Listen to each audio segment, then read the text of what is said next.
Buenos días, queridos alumnos, la Utsawech. ¿Cómo están? Espero que estén bien. Utsmatiosh. El día de hoy vamos a leer el cuento de la página número 13 que se llama Wukutsi. En la aurora del día Wukutsi, para ponerlos en contexto, el calendario maya se divide en 20 y cada uno de ellos representa un animal.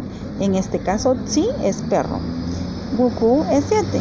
En la aurora del día, 7 perros de algún lejano año, todas las aves del bosque cantaban alegremente. Palomas como Kurishkum, Shpumuy, Pushpurek sacudían sus plumajes hacia la cálida mañana que aún seguía levantándose. Otras avecillas bebían agua de rocío acumulado en las hojas de los encinos. El bosque sonaba a una orquesta con diferentes instrumentos. Todos los animales cantaban al unísono, entonaban el más alegre son. Todos los animales pequeños y grandes del bosque agradecían por un nuevo día. Umul es conejo. La L al final suena como F. Umul acababa de salir de su soc, de su nido. Sacudió sus orejas hasta su cola, se paró en sus 2 patas traseras, lamió sus patas delanteras y con ellas mismas lavó su cara y sus orejas. Se rascó el cuello con la pata trasera y se sacudió de nuevo. Después de arreglado, daba brincos de alegría, agradecido por otro amanecer.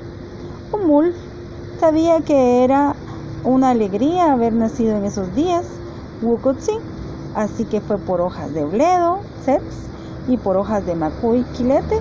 Sabía que su amigo Sakumul le gustaban estas hierbas y por ser un día Wukutsi irían a visitar a Sakumul. Al llegar a visitar a su amigo, este lo recibió con mucha alegría. Le ofreció entrar a su soc, a su nido, y le ofreció unas gotas de rocío que recién había recolectado. Umul agradeció el gesto y bebió agua cristalina. Luego Umul entregó las hojas de Tzets y macuy, bledo y quilete que llevaba a Sakumul. Estaban muy contentos por el presente.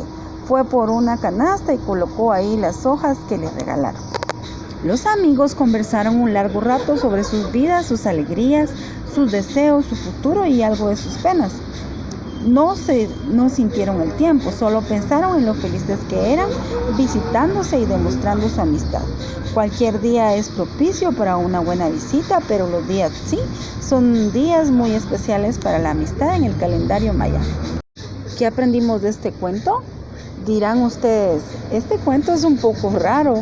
La verdad que sí, pero aquí aprendimos algo. Aprendimos algo sobre el calendario maya que está dividido en 20 y que se clasifica por animales. También aprendimos el número 7. Aprendimos la pronunciación correcta de conejo, que se dice umulf. Y aprendimos el uso o pronunciación correcta de la L al final de una palabra, que es umulf. La L al final de una palabra suena como F, umulf. Esto es lo que aprendimos el día de hoy. Los insto a que cada cosa que hagamos la tratemos de hacer con excelencia. Que Dios los bendiga